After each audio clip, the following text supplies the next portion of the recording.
બનાસકાંઠાના સાંસદ ગેનીબેન ઠાકોરે વાવ થરાદની પોલીસ પર ગંભીર આરોપ લગાવતા કહ્યું છે કે આ પોલીસ છે તે હપ્તા લઈ રહી છે, દારૂ વેચાવડાઈ રહી છે અને એમડી ડ્રગ્સનો ધંધો પણ કરાવી રહી છે અને તેમના આ આરોપથી ખળભળાટ મચી જવા પામ્યો છે। વૈષ્ણવજન તો તેને કહીએ જે પીડ પરાઈ જાનાને રે।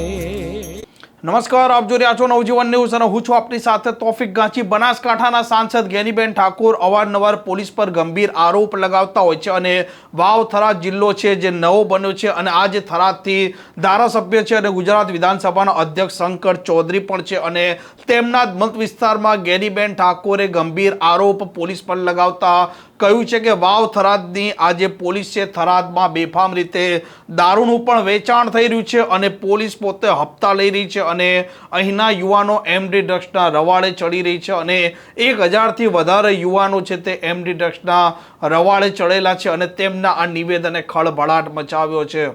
પ્રથમ સંકલન સમિતિ હતી એ ટાઈમે જિલ્લા પોલીસ વડા અને બધાએ વ્યસન મુક્તિ માટેના શપથ લેવડાવ્યા। તો શપથ તો તમામ વિભાગોને લેવા કરતા પોલીસ તંત્રએ જે કામ કરવાનું હોય નથી થતું, એના કારણે ક્રિમિનલ હોય, બદીઓ હોય, વ્યસનો એટલે એમડી, આજે તમે એમ માનો કે થરાદ એટલે રાજસ્થાનને આવીને અડેલો જિલ્લો છે, ત્યાં બેફામ રીતે દારૂ આવે અને એના કરતા પણ આગળ આજે થરાદની અંદર એ સમગ્ર આ વિસ્તારનું એમડીનું હબ બન્યું છે।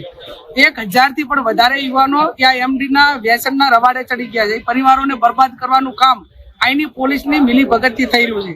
તો પોલીસ પાસે પણ અપેક્ષા રાખીએ કે એવું ન માનો કે તમને હપ્તા મળે છે, પણ કાલે તમારા દીકરાઓ પણ આ રવાડે ચડશે કે કેમ।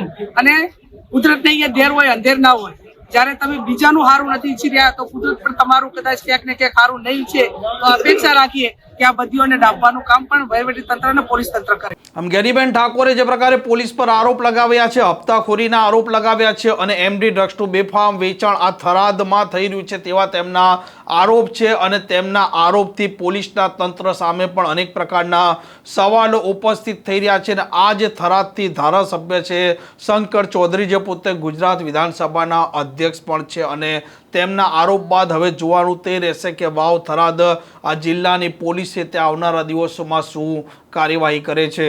આ પ્રકારના સમાચાર પ્રકારના અહેવાલ માટે નવજીવન ન્યૂઝ ડી ચેનલને લાઇક, શેર અને સબસ્ક્રાઇબ કરવાનું ભૂલતા નહીં। નમસ્કાર।